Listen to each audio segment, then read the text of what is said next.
Olá, bom dia a todos.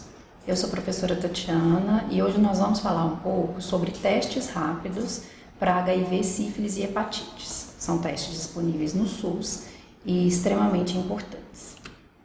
Para a gente ter uma ideia, né, de o que é teste rápido, então a gente fala muito e o próprio nome já diz mesmo, né, teste rápido. Então eu vou fazer rapidinho esse teste? Sim, ele é de leitura fácil, de execução fácil, desde que o profissional esteja devidamente treinado. E o resultado também é rápido, é coisa de 30 minutos mesmo e não tem necessidade de estrutura laboratorial. Porém, às vezes você se pergunta, mas eu fiz um teste rápido que só saiu o resultado no dia seguinte. Provavelmente fez num laboratório ou era uma campanha, alguma coisa que precisavam desse tempo para poder laudar, alguma coisa nesse sentido. Mas o mais importante é entender que o teste rápido em si, ele realmente pode ser feito por diversos profissionais de saúde, desde que autorizados e treinados. É um teste de simples execução e é fácil mesmo no manejo. Nós vamos falar muito nessa aula sobre a responsabilidade, obviamente, de se fazer um teste desse e de passar o resultado para o paciente. Como eu disse, tem que ser feito por profissionais de saúde devidamente capacitados, então a gente faz essa capacitação, é disponível no SUS esse treinamento também. E, obviamente, que nós vamos utilizar testes diagnósticos apenas registrados, né, na Anvisa. Então, nós recebemos diversos kits do SUS para fazer teste rápido.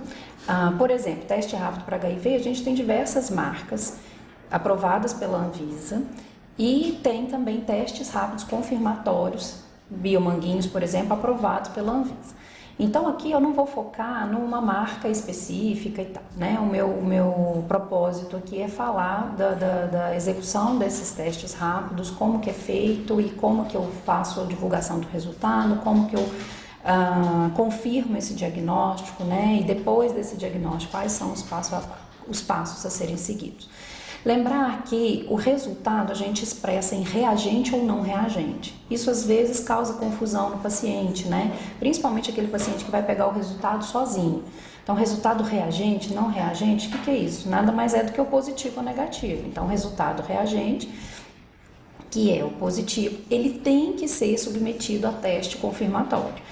Então, mas eu fiz um teste, eu participei de uma campanha, uma triagem, ou eu busquei um centro de testagem e aconselhamento, fizeram o teste e me deram o diagnóstico ali na hora. Sim, o diagnóstico do teste rápido. Mas para diagnosticar a doença em si, eu vou precisar encaminhar esse paciente para fazer teste confirmatório, se eu não estiver no local que faça esses testes confirmatórios. Mas a gente nunca vai parar um diagnóstico no teste rápido. Todos eles precisam de testes confirmatórios. Mas eu posso confirmar um teste rápido, como você disse, por outro teste rápido, né, de uma outra marca e passar esse resultado para o paciente? Sim, desde que ele seja devidamente aconselhado. Então, olha, o seu teste rápido para tal, né, infecção deu positivo, isso significa que e você tem que fazer tal coisa. Né? Então, eu nunca vou parar só por aí. No caso de resultados não reagentes, o profissional também não pode negligenciar. Deu negativo, tem nada não, pode ir embora. Não é assim. Então, ele precisa ser devidamente treinado, capacitado para conversar sobre as limitações do teste que são possíveis e a questão de janela imunológica. Nós vamos falar um pouquinho mais à frente, né? Que é aquele período em que pode ser que o vírus ou a bactéria ali não tenha sido detectado, mas a pessoa está infectada. Onde que eu faço? Né? Então, essa é uma pergunta extremamente importante, gera muitas dúvidas e não existe um lugar específico a não ser locais indicados. Então, preciso mesmo entrar na internet, buscar na minha cidade onde é que faz. Não preciso esperar campanha, não preciso esperar por isso. Eu posso ir no postinho perto da minha casa? Se o postinho tiver pessoas habilitadas para fazer e tiver os kits lá, ok, né? Ah, no postinho aqui perto de casa eu não consegui. Então essa pessoa te indica onde faz. Então toda cidade tem que fazer teste rápido, né? Especialmente HIV, sífilis e hepatites, que é o que nós estamos falando, é o que está disponível na rede pública. Se a cidade for muito pequena, não fizer ali, né, ela vai te encaminhar para o local mais próximo, enfim. É direito do cidadão, tem que estar disponível, está disponível no SUS e não tem custo. Você só precisa buscar o local de onde é feito isso. Geralmente são nos centros de testagem e aconselhamento. Mas onde eu acho isso? Como eu sei? Entra na internet e dá um Google mesmo, Centro de Testagem e Aconselhamento para sífilis, Centro de Testagem e Aconselhamento para HIV, ou então onde faço o teste rápido para HIV aqui na minha cidade, coloca o nome da cidade. Ou então liga, né, no SUS aqui, no Disque Saúde, né, 136, ouvidoria do SUS, que ele vai te dar uma dica aí de onde você pode fazer o teste. E quando que eu vou fazer teste, né, de HIV e sífilis e hepatite B e C? A gente começa sempre falando com regularidade. O que é fazer teste com regularidade? Sabe o tal check-up? Que a gente faz check-up de exame de sangue para ver colesterol, glicemia, né? Faz um hemograma. Por que não a gente incluir, né, os testes de sífilis, HIV e hepatites com rotina? Até muito pouco tempo atrás, o índice maior de HIV no Brasil era em mulheres casadas. Então, por que eu acho que eu estou numa relação estável há muitos anos, né? Sou casada, não tenho amantes, não, né? Acredito que meu parceiro também não, então por isso eu não preciso fazer. Então a gente sabe que isso é um pensamento errado, então com regularidade é muito importante fazer. Pelo menos uma vez ao ano, e além disso, sempre que tiver passado por uma situação de risco. Então, por exemplo, fazer sexo sem camisinha é uma situação de risco.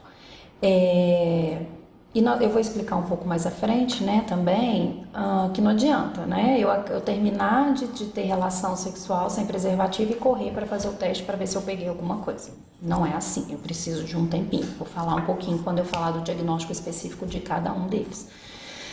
No caso da hepatite B, eu tenho que pensar se houve compartilhamento de seringa, agulha, né? Se houve compartilhamento de lâmina de barbear, alicate de unha, outros objetos perfuro-cortantes. Então a gente sabe que a hepatite B ela vive por um tempo maior, né, nesses instrumentos, digamos assim, nesses objetos. Né? Diferente de HIV e sífilis, né? O HIV é um vírus frágil fora do corpo, ele morre rapidamente, a bactéria também, né? Sífilis também. E a hepatite B ela é um pouco mais, o vírus da hepatite B é um pouco mais resistente. Então, eu sempre lembro aqui, né? É uma das doenças mais fáceis de se pegar por acidente de trabalho, né? Exatamente por causa dos perfuro cortantes.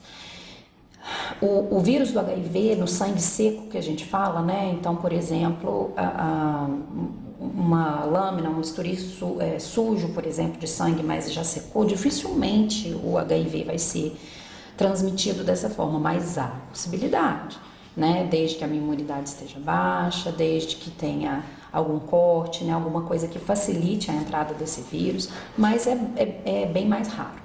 Então, a hepatite B, o vírus da hepatite B já fica um tempo maior e consegue fazer infecção. Então, a gente nunca deve compartilhar, né, equipamento de barbear, alicate de unha, né? Eu acho que já não cabe mais ir fazer a unha num salão sem levar o próprio material, né? Principalmente o alicate, né? Por causa dessas questões, né, da hepatite B.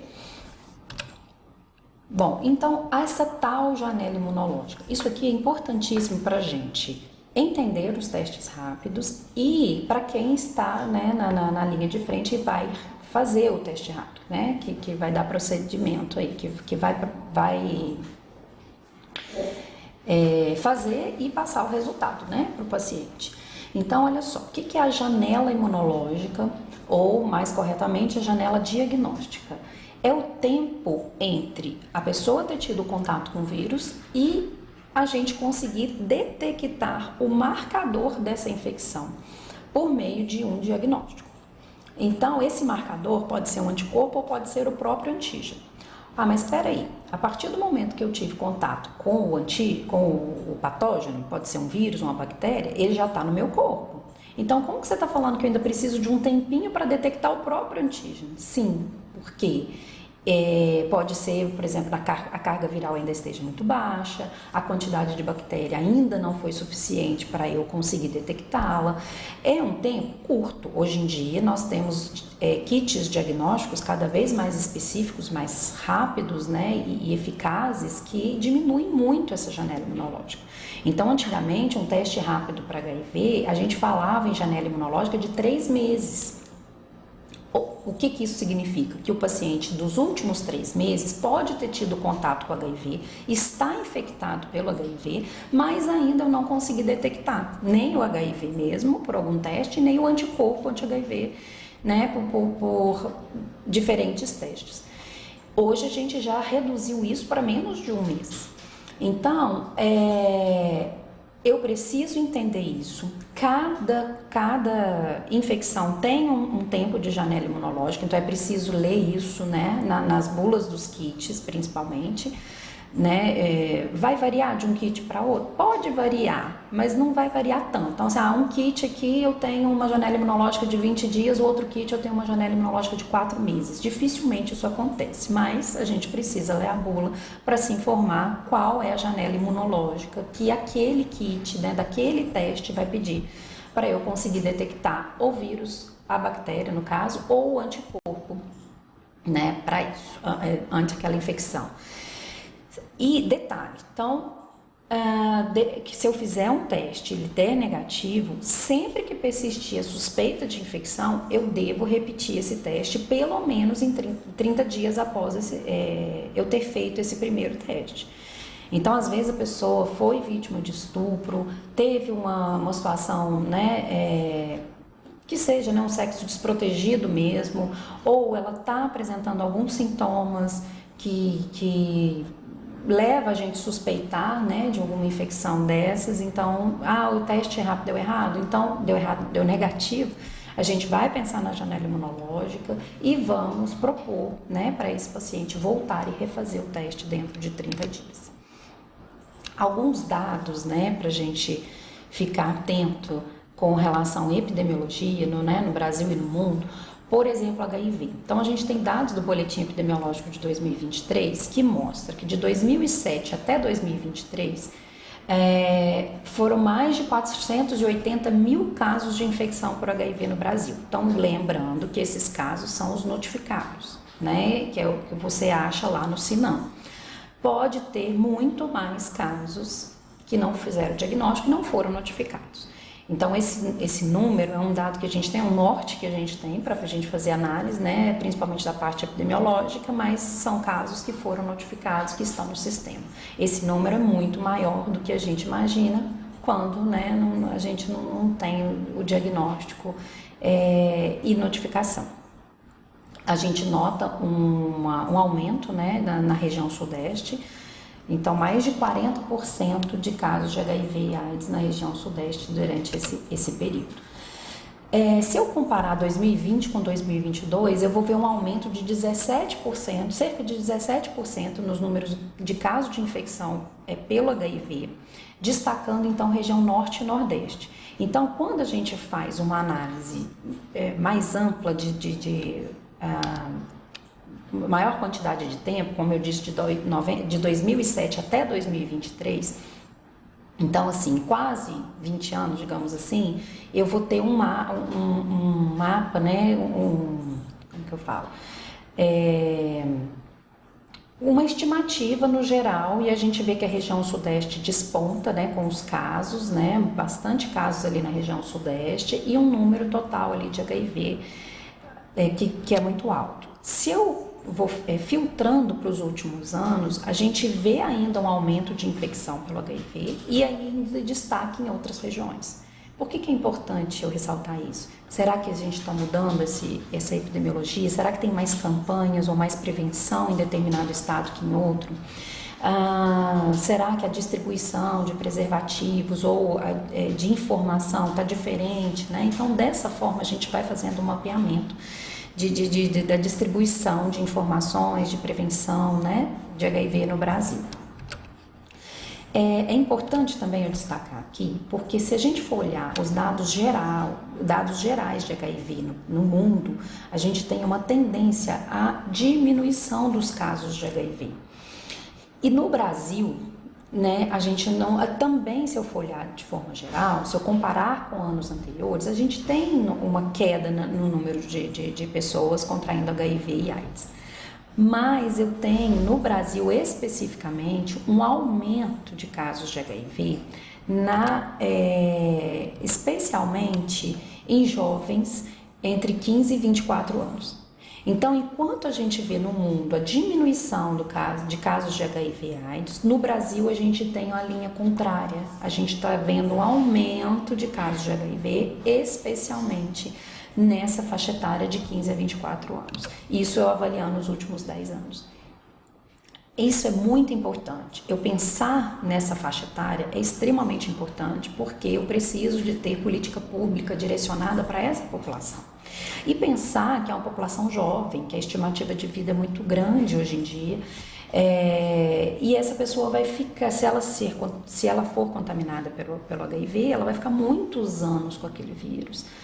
Provavelmente, né, desenvolva a AIDS, né, de acordo com o tempo. Até então é o que a gente tem hoje, né, com os medicamentos que nós temos hoje, né, isso é cada vez mais a AIDS, a manifestação de AIDS, ela é cada vez mais postergada. Mas é uma pessoa que adquire HIV com 15 anos, se a gente for pensar que ela vai viver 70, 80 anos, são muitos anos com a infecção, né? Então, a gente precisa ficar atento com esses dados. Infelizmente, então, o Brasil, ele foge da curva. Nós temos, então, casos de aumento de HIV/AIDS, especialmente nessa faixa etária de 15 a 24 anos, que é uma população jovem, que está trabalhando agora, que às vezes ainda não tem filhos, né? Enfim. Então, outra coisa, um dado importante que a gente nota, né, nos gráficos, né? Esse, por exemplo, está lá no Sinan, a gente nota, né, mais casos de AIDS mais em homens, né? A região norte e nordeste, né? A razão de sexos, ela aumentou também, especialmente quando a gente compara homens e mulheres, no caso quando a gente fala assim, tem 26 homens infectados para cada mulher infectada. Mas principalmente falar de pessoas com mais de 50 anos. Então é uma faixa etária que a gente nota um aumento dos casos de HIV/AIDS no Brasil. Então a gente sabe hoje, né, que as pessoas, né, com mais de 50 anos têm vida ativa, têm vida sexual ativa,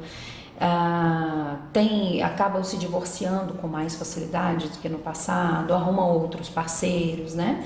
E por isso precisam também fazer diagnóstico, fazer prevenção. Muitas vezes tem vergonha, entra a parte religiosa nisso, né? E é uma população que a gente precisa estar atento. Em 2022, foram mais de 36.500 casos de AIDS notificados, principalmente em mulheres em idade reprodutiva, né? Isso representa 78% do total, né? Foi no sexo feminino. Então, a gente vê aumento no caso de mulheres, especialmente jovens, né? Isso é muito importante para o planejamento reprodutivo, para eu testar essa mulher, né, para fazer detecção precoce de HIV e já iniciar o tratamento, início rapidamente, antes que essa mulher resolva engravidar e esse vírus, né, passar para o feto. Então a gente sabe que existe a transmissão vertical, né, pelo HIV, em qualquer fase da gestação, mas especialmente se a mulher já estiver contaminada há mais tempo. Então, o percentual de casos novos, faixa etária de 20 a 29 anos, especialmente no sexo masculino, né? Esse é mais um dado aí de 2022. Bom, sífilis, a gente tem que pensar, sempre a gente vai falar em sífilis adquirida e sífilis congênita. Então, os dados epidemiológicos que a gente tem, a gente vai ver sífilis adquirida, aquela transmitida principalmente por relação sexual. Existe uma possibilidade de transmissão por transfusão de sangue, por inoculação acidental, mas isso é muito raro, principalmente com a quantidade de exames específicos que nós temos hoje em banco de sangue. Então, é praticamente mínimo esse tipo de transmissão. Mas então nós vamos ver dados de sífilis adquirida, que é a sífilis comumente adquirida por meio de relação sexual, a sífilis congênita, né, nos bebezinhos que nascem de mães, né, que não foram tratadas ou não foram tratadas corretamente, e a sífilis em gestante. Então, por que a gente vai dar ênfase na sífilis em gestante? Para evitar que aconteça a sífilis congênita, evitar que esse bebê nasça com sífilis. Então, é possível fazer o tratamento da mãe para evitar que o bebê, né, nasça com a doença. Então, em 2020, nós temos dados da Organização Mundial de Saúde mostrando mais de 7 milhões de novos casos de sífilis. Então, no Brasil, foi mais de 210 milhões de casos de sífilis adquirida, mais de 83 mil casos de sífilis em gestante, mais de 26 mil casos de sífilis congênita e cerca de 200 óbitos por sífilis congênita. Esses dados são alarmantes, são preocupantes e são, assim, traz uma incredulidade, né? Porque são dados altíssimos. A gente vê aí a epidemia de sífilis acontecer e é uma doença tratável, né? Tem cura, falada há muitos anos, né? Digamos que milhares de anos. Então, extremamente preocupante. Então, a gente nota ainda um aumento, se a gente comparar 2021, 2022, que são os últimos dados que nós temos para comparar, né, de acordo com o boletim de 2023, nós vemos um aumento de 23% no caso de sífilis adquirida, aumento de mais de 33% em gestante e aumento de 16% na sífilis congênita. Então, se a gente olhar esse gráfico, é assustador a quantidade de sífilis. Tem campanha para sífilis, tem teste rápido para sífilis, tem tratamento para sífilis. Então, o que está acontecendo que a gente não consegue frear, né, essa doença? E hepatites B e C, se a gente for analisar, né, de acordo com o boletim também epidemiológico de 2023, de 2000 até 2021, são mais de 260 mil pessoas diagnosticadas com vírus de hepatite B e mais de 270 mil com vírus de hepatite C. Também é uma doença que cresce, a gente fala em menos quantidade, talvez por diagnóstico um pouco mais dificultado, né? Há pouco tempo, relativamente pouco tempo, nós temos testes rápidos para hepatites e principalmente disponíveis no SUS. E pode ser que esses dados também estejam subestimados, uma vez que várias pessoas podem apresentar o vírus e não fez detecção e não sabemos, né? E não foram notificados. É importante porque vírus de hepatite B e C são as principais causas de doença hepática crônica, cirrose hepática, câncer de fígado, e isso é um impacto muito grande no SUS, né? O gasto, né, com esses tratamentos é um gasto enorme. Então, se eu detectar de forma precoce, eu consigo tratar, né? E eu não preciso chegar a essas condições graves de vírus de hepatite B e C. Falar da importância, então, dos testes rápidos, e é por isso que eu preferi focar nessa aula hoje. Mas o teste rápido é fácil de fazer, está disponível no SUS, né? Por que a gente deve começar por ele? Por que a gente deve ir em busca dele? Porque eu estou tentando abranger a maior quantidade de pessoas possíveis. Então, nem todo mundo tem plano de saúde, nem todo mundo vai pensar no check-up, nem todo mundo tem condições de ficar fazendo testes, né, de forma particular, nem todo mundo vai ao médico. Aliás, nós temos uma parte da população muito grande que não tem acesso fácil a médico, medicamentos e principalmente a informação. Então, o teste rápido é um teste muito eficaz e fácil de chegar a essa parte da população, né? Então, é um diagnóstico muito precoce. Isso possibilita uma assistência enorme, desde a fase de diagnóstico, já encaminhar o paciente para fazer teste confirmatório, já iniciar a medicação quando, né, é disponível ali, ou encaminhar esse paciente para saber onde ele vai fazer tratamento, onde ele vai adquirir os medicamentos, né? E é uma forma de controlar a doença, evitar casos graves, evitar complicações. Então, existe a redução de impacto de epidemia na população, né?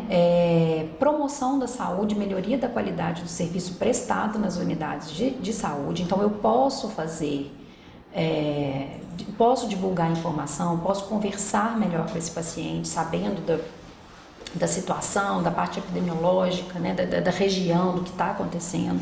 Eu posso melhorar a qualidade do meu serviço, né? Fazer protocolos, assim, de onde faz o diagnóstico, onde faz o confirmatório, onde que encaminha, fazer... Enfim, conhecer, aprofundar o perfil social e epidemiológico daquela comunidade. E aí eu consigo dimensionar a situação, consigo mapear a população de maior vulnerabilidade, e aí eu posso levantar estratégias, né, ou reforçar as que eu já tenho de prevenção e monitoramento.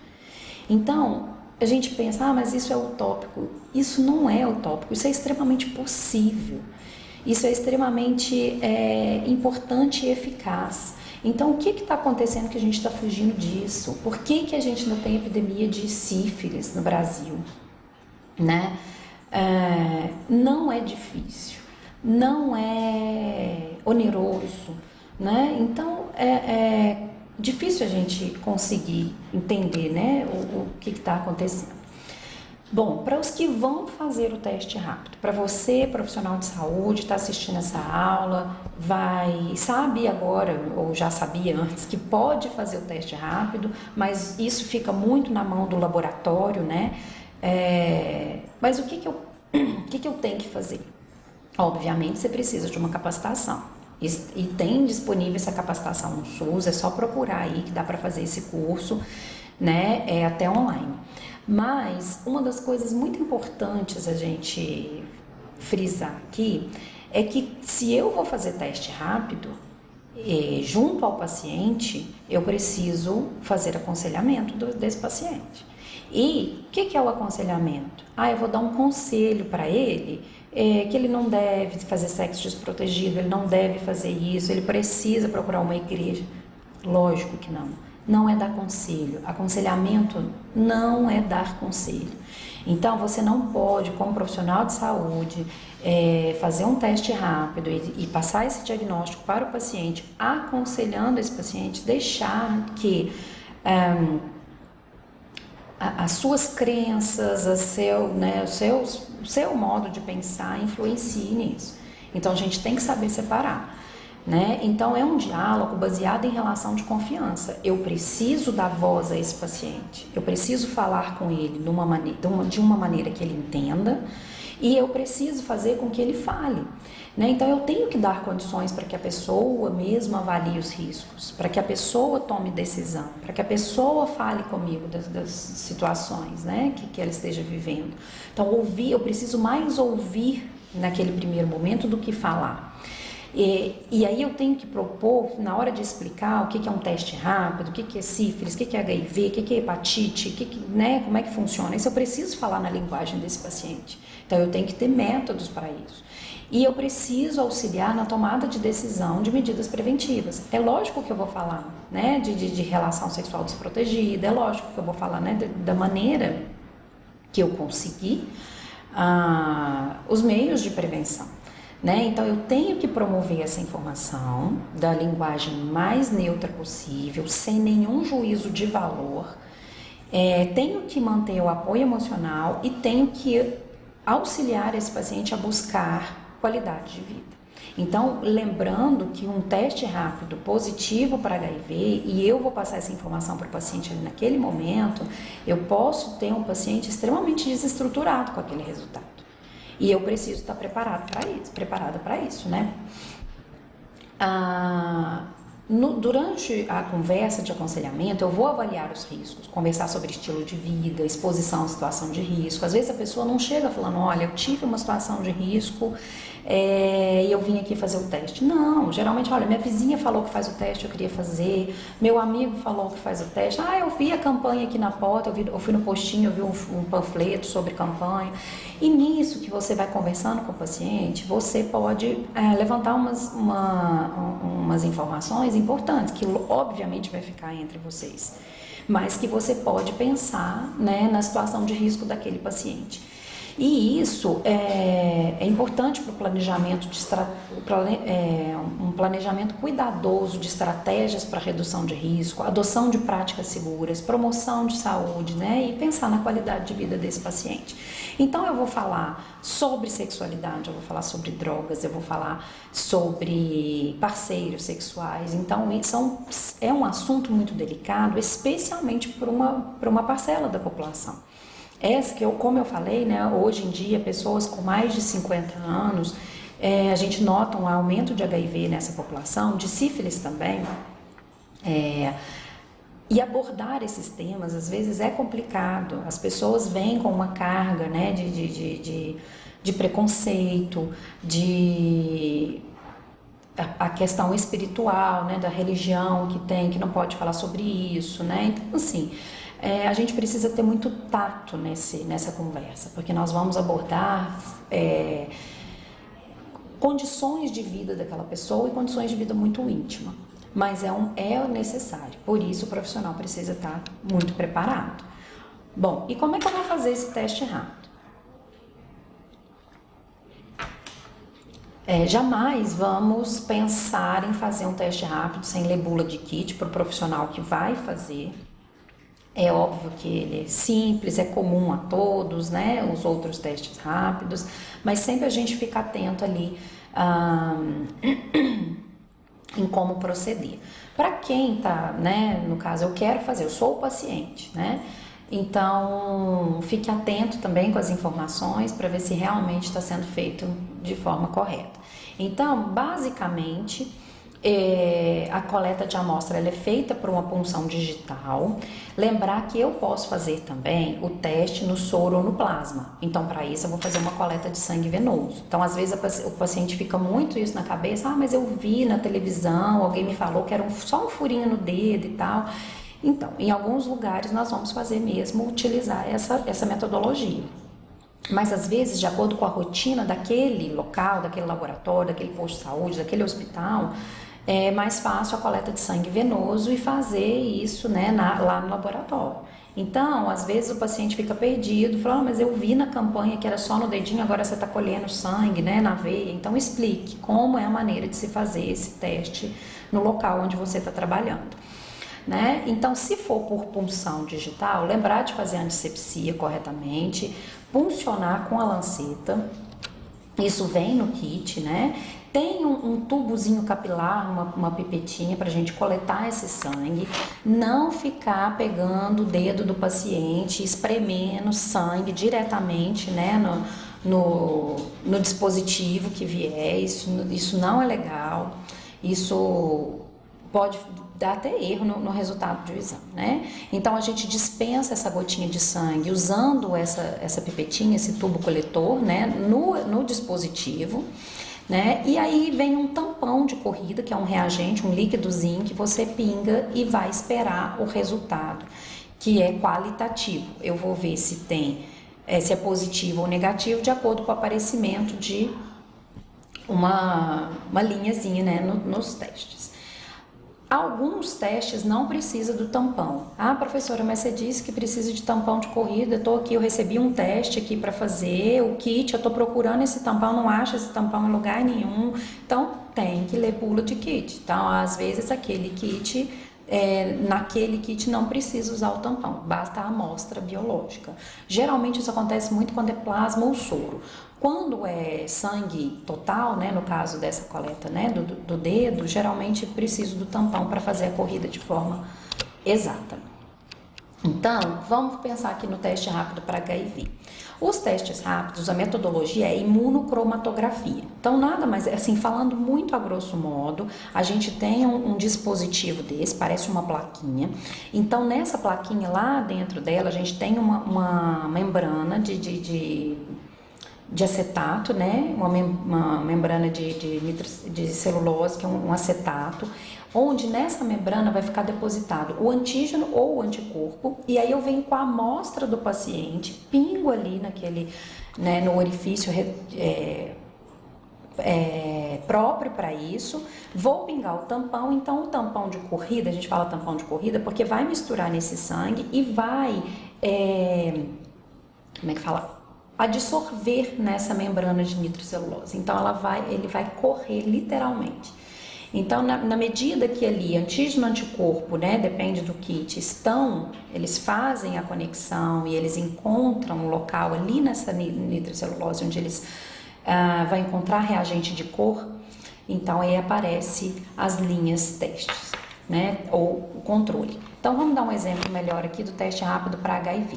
Então, é um teste rápido de imunocromatografia e eu vou utilizar a amostra de soro, plasma ou sangue total, como eu disse, e eu vou pesquisar anticorpo no sangue do paciente. Então, lá na indústria, né, que produziu essa plaquinha, vai adicionar para mim, nessa membrana, antígenos de HIV1 e HIV2.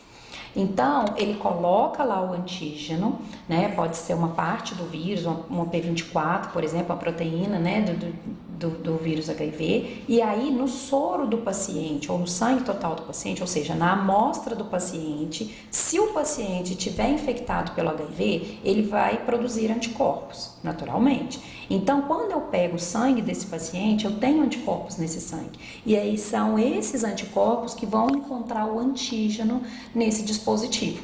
Então, vai haver reação antígeno-anticorpo. Então, eles vão formar essa união. E nesse dispositivo, eu também tenho um anticorpo esse complexo antígeno-anticorpo marcado com cor. E é aí, então, que eu consigo visualizar o resultado, né? Então, eu tenho aqui, por exemplo, lembrando que a linha da frente, ó, sempre a linha teste, a linha controle, né? Então, eu tenho um controle. Então, os kits já vêm disponíveis para isso. Sempre tem que aparecer o controle para validar. Então, uma linha lá na frente é a linha do controle. Isso significa que o teste está validado, que ele está correto, ele está próprio para uso. Caso exista, né, uma linha no local aqui do HIV tipo 1, eu falo que é reagente para HIV tipo 1. Caso exista uma linhazinha no HIV tipo 2, eu falo que é reagente para HIV tipo 2. Lembrando que a infecção pelo HIV 2 ela é muito rara no Brasil. E se eu pensar uma co-infecção de HIV 1 e 2 ao mesmo tempo ali, é mais raro ainda. Então, pode acontecer de quando eu estou fazendo o exame, aparecer as linhas no 1 e no 2. Será que realmente esse paciente está co-infectado? Pode ser, mas como é muito raro, a gente pode pensar que é uma reação cruzada, porque o anticorpo, né, anti-HIV1, ele é parecido com o anti-HIV2. Cada tipo de infecção tem o seu anticorpo específico, porém, né, eles são parecidos, então pode haver uma reação cruzada ali. Nesse caso aqui é não reagente, né? Só apareceu a linha controle, e os dois últimos é inválido, não apareceu nenhuma linha ou só apareceu a linha teste. Então, lembrando, tem que aparecer linha controle para validar o teste. Validou o teste, não apareceu linha no local do teste, não reagente, e se aparecer eu vou pensar reagente tipo 1 ou tipo 2. Eu posso seguir aqui? Pode continuar aqui? Cadê os 40 minutos? Pode. Não vai travar, né? Não, sem problema. E aí eu tenho que lembrar. Reagente para HIV, o que eu tenho que fazer? Então vamos lá, esse é o teste rápido 1. Existem vários kits disponíveis no SUS, tem marcas diferentes. Se ele der o positivo, a gente precisa repetir num outro teste rápido, que também é método imunocromatográfico. Também, né, teste rápido, mas tem que ser de outra marca. Geralmente a gente usa o Biomanguinhos para fazer esse confirmatório. Então, se o resultado continuar reagente no segundo teste rápido, eu vou liberar o resultado naquele momento como teste rápido para HIV. Então, atenção, faço o teste rápido num kit e deu positivo. Vou repetir num outro kit de outra marca, mas também teste rápido, deu positivo. Conclusão naquele momento, teste rápido positivo para HIV. Vou passar isso para o paciente, vou explicá-lo, vou fazer aconselhamento e vou encaminhar esse paciente para fazer um teste confirmatório mais específico. No caso, por exemplo, um Western blot, também disponível no SUS. Eu só preciso de um encaminhamento para fazer isso. E encaminhá-lo para o centro de tratamento aí da região, do local, né, onde ele foi diagnosticado, para iniciar a terapia antirretroviral. Então, óbvio que vai ter um passo a passo. Para ele iniciar a terapia, ele vai precisar ter esse teste confirmatório. Então, tudo eu preciso explicar para o paciente. O resultado do teste 1 deu negativo, eu preciso fazer um outro teste? Não, não preciso. Eu vou explicar para esse paciente, se o teste foi válido, eu vou explicar sobre a janela imunológica e liberar o paciente como resultado não reagente. No caso de teste rápido para sífilis, a metodologia é a mesma, teste imunocromatográfico. Nesse caso, também eu vou detectar anticorpos antitreponema pálido na amostra do paciente. Pode ser soro, plasma ou sangue total. Então, quem produziu esse teste rápido para mim, né, a indústria, vai ter colocado nessa membrana de nitrocelulose o antígeno, vai ter colocado a bactéria antitreponema pálido ou parte dela. E no sangue do paciente, se tiver anticorpos contra treponema pálido, porque se ele foi infectado, o organismo dele já produziu esses anticorpos, esse anticorpo vai encontrar o antígeno ali nessa plaquinha e aí eles vão correr, né, quando eu falo, né, eles vão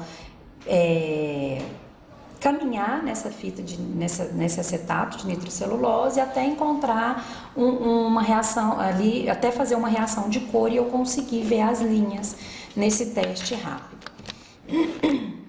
De igual forma, já o teste rápido para sífilis, né, eu só vou ter possibilidade de 2 linhas, então eu tenho a região do controle e a região do teste. Região do controle tem que aparecer a linha, porque tem que validar, e aí se aparecer a linha na região do teste, resultado positivo, se não aparecer, resultado negativo. Ou seja, reagente para sífilis, não reagente para sífilis. Mais uma vez, se eu tiver de frente ao meu paciente, eu vou explicá-lo, né? Então, existe no sífilis, no teste rápido para sífilis, a possibilidade com reação cruzada com outros patógenos. Também nós temos kits cada vez mais específicos, mas existe essa possibilidade. Então, nós vamos falar aqui só uma foto mesmo, aí não é desenho, né? Mostrando aqui a amostra não reagente, aqui a amostra reagente, e aqui falando do teste inválido. Linha do controle não apareceu, mesmo que apareça do teste, e a linha do controle nem do teste apareceu, o teste não está validado. Não posso considerar esse teste. Então, o que eu vou fazer? Se o teste 1 foi positivo, é um teste que a gente fala teste treponêmico, no caso do teste rápido é um teste treponêmico, eu vou precisar de um teste não treponêmico para fazer esse confirmatório. Por exemplo, o VDRL, que é um teste que a gente usa muito para fazer o confirmatório desse teste rápido, né? Caso dê negativo, eu passo para um outro teste, outro teste treponêmico, no caso o FTA-ABS, para tirar essa dúvida. Então, pode ser que lá no primeiro teste, um outro anticorpo deu positivo, que não era antissífilis, mas ele positivou, que pode ter sido uma reação cruzada, não positivou o VDRL, não positivou o FTA-ABS, eu considero negativo mesmo para sífilis. Obviamente, vou repetir aquele exame e continuar as investigações, principalmente se houver manifestação clínica. Agora, o teste rápido deu positivo, o VDRL deu positivo, né? Então, eu consigo, pelo VDRL, quantificar, né? Então, é um teste extremamente importante, porque eu consigo quantificar, eu faço uma diluição e eu sei até quanto positivo, até quanto o paciente, qual a diluição está positiva, para falar qual é a carga de bactéria que está ali naquele paciente e pensar então nas terapias. E o FTA-ABS é um teste confirmatório extremamente importante, também possibilitado no SUS. Então, aquele profissional que está fazendo o teste rápido com o paciente vai soltar o resultado daquele teste rápido e encaminhar esse paciente para tratamento e diagnóstico confirmatório. Os testes rápidos para hepatite B e C, no caso da hepatite B, eu vou procurar o antígeno agora na amostra do paciente. Então, agora é o contrário. Eu tenho anticorpo na plaquinha e vou procurar o antígeno da hepatite B. No caso da hepatite C, eu vou detectar anticorpo anti-HCV, né, no sangue do paciente. É o mesmo método, imunocromatografia. Da mesma forma, a gente vai pensar se ele foi validado ou não. Para validar, tem que aparecer uma linha na região do controle.